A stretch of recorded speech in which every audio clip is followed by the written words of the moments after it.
Father's Day. And I'd like to tell you a little bit about my dad. My dad has been one of the reasons I got into comedy. My dad's a bit of an inspiration to me. And he's always been a funny bugger his whole life. And everyone said to him, Pete, you should go on stage, you should do comedy on stage. And he was my idol, my dad. But we had a family of 6. We grew up here on the northern beaches, and Dad worked really hard. He worked 2 jobs, sometimes I think he even had 3 at one stage. Worked in the bank. He worked at Manly Leagues Club for 30 years. Always providing, thank you. Well, my brother Michael, who produces this show, Michael and I we run the Australian Comedy Festival, and we got to chatting, and we had a chat to Dad. Dad's 77, and he's now the full-time carer for Mum, whose health isn't the best. And he's still a funny bugger, and Mum laughs all the time. And we got chatting, and we said, Dad, what's on your bucket list? And he said, doing stand-up comedy. Would you indulge us on a packed-out room in having Dad do stand-up? Ladies and gentlemen, Peter Hoskins!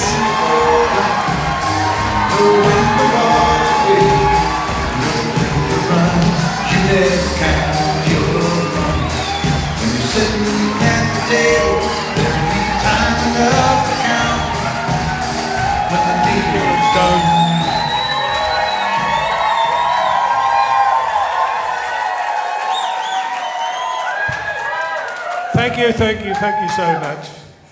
I really want to thank Steve and Michael, my 2 boys, for giving me this opportunity. I'm not that funny, Stephen. My bucket list contains a lot of things, and I think this will be the only thing I'll mark off it, because I've got climbing Mount Everest, opening, batting and bowling for Australia at cricket, winning a gold medal at the Olympic Games, and, oh yes, having sex with Miss Australia, Miss Universe and Miss World.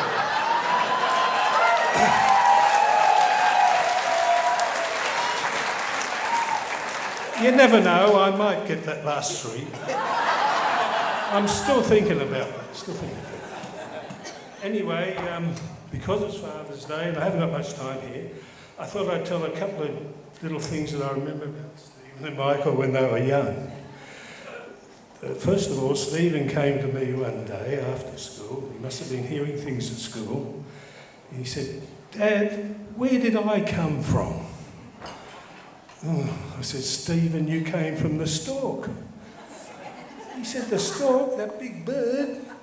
I said, yeah, that big bird, that big stork. He said, what about Michael and Kim and Kylie? Yeah, they came from the stork too.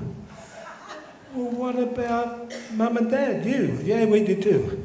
I could see he's awful confused because he suddenly said, well, who fucks the stork?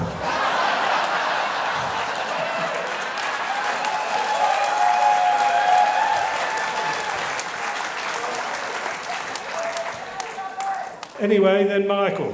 Michael, when he was a teenager, he was quite a vain boy like teenagers are. Always looking in the mirror. He came to me one day and he said, Dad, what's this lump on my forehead? And I looked at it and I said, oh, it looks like a little pimple or an ingrown hair. He said, oh, right. A couple of days later he came to me again. He said, this lump, Dad, it's getting bigger. And I said, oh, well, take it to the doctor if you like, get it tested. So I took him to the doctor. They do a scan on it. The doctor rings me in a couple of days. He said, that lump on your son's forehead, he said, it's a little cyst, he said. That's nothing really. We get a needle in and probably draw it out, the fluid. Anyway, I thought I'd have a bit of fun with Michael. He came running home after school. Dad, did the doctor ring you? And I said, yeah, he rang me. I said, you better sit down. And he said, oh, what is it? I said, it's a penis.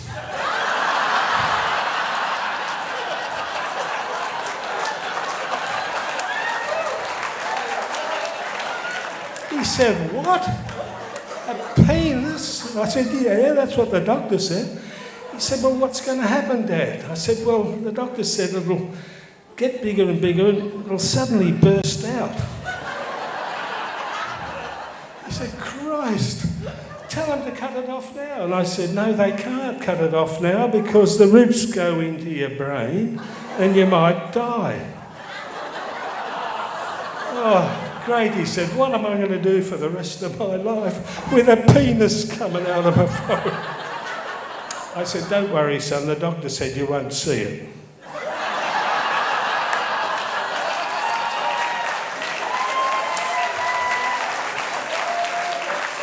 He said, why the hell won't I see it? How big will it get? And I said, probably about the size of the other one. Maybe a bit bigger. Anyway, why won't I see it? Because your balls will be in front of your eyes.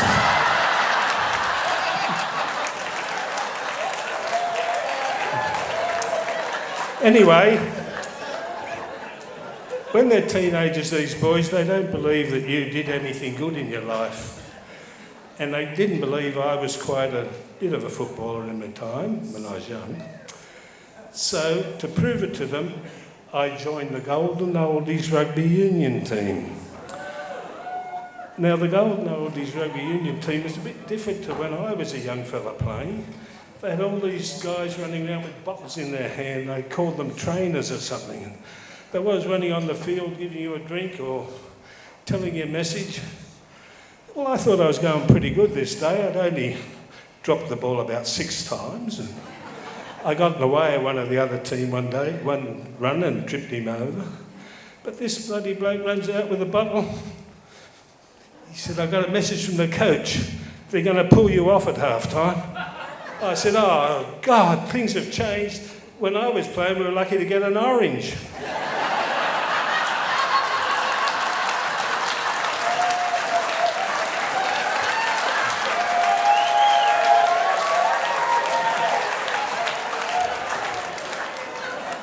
Anyway, my wife's auntie was in one of these retirement villages and we used to go and visit her. And I thought, I'll check this retirement village out because I might be there one day myself. So when I went there, I used to check it out. And there was this Scotsman always walking around with his kilt, always had a kilt on. And one day this lady came up to him and she said, Jock, I've always wondered what you Scotchmen wore under that kilt of yours. He said, well, lassie, you put your hand up under here and you'll find out. So she puts her hand up. Oh, Jock, she said, that's gruesome, that's gruesome. And he says, well, put your hand up again, lassie, because it's just gruesome more.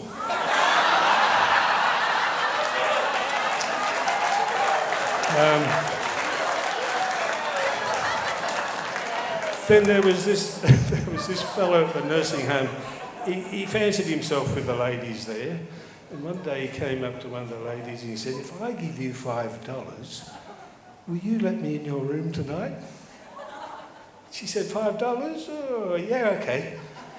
So that night he goes to a room. Next morning they're having breakfast in the dining room. And he says to her, if I'd have known you were still a virgin, I would have given you $10. And she said, God, if I'd known you could get it up like that, I would have taken me pantyhose off.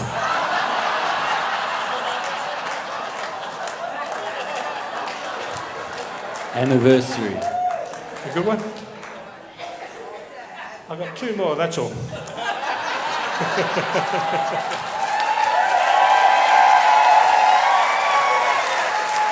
Running out of time. The next one, I saw this lady, Joan her name was, I remember her name. She had one of these motorised wheelchairs. She had a basket in the front. I'm not used to having a microphone. Basket in the front and a flag at the back. She used to terrorise the nursing home, whizzing around everywhere, down the footpaths and through the building. She's riding down the footpath one day and a fellow jumps out and says, stop, where's your licence for that? So she reaches, finds an old Mars bar docket and shows him. Oh, okay, he says, that's fine. Then she's round the other side and the bloke jumps out and says, stop, where's your rego papers? She finds an old shopping docket and shows him. Off she goes again. This time she goes in the building and she's whizzing down the corridor past all the bedrooms. And old Harry suddenly jumps out into the foyer, well, the hallway. Are you in the nursing home? What? I'm nearly ready for it. Yeah. Anyway, old Harry jumps out. He's naked and he's got his elbow in his hand. And he says, stop, stop. And she says, oh no, not the breathalyzer again.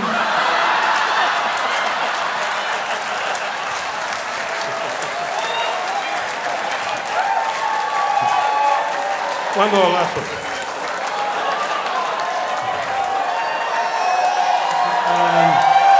You want one more from Poppy Pete? All right. Last one. Well, early last month, it was Pat and I, Pat's here tonight. It was our 55th wedding anniversary. True. 55, yeah, true. Anyway, we're sitting around having breakfast, and she suddenly said to me, you know, Peter, she said, I can remember 55 years ago, we were on our honeymoon, and we were always sitting at the breakfast naked, nothing on, nude. And I said, yeah, but that was 55 years ago. She said, well, let's do it today just because it's our 55th wedding anniversary, for old time's sake. So I said, okay. So we both get undressed, and we're sitting there having breakfast with nothing on. And then she says to me, Peter, she says, do you know, my breasts still feel hot for you today as they did 55 years ago. And I said, well, no wonder, one's in your porridge and the other's in your coffee.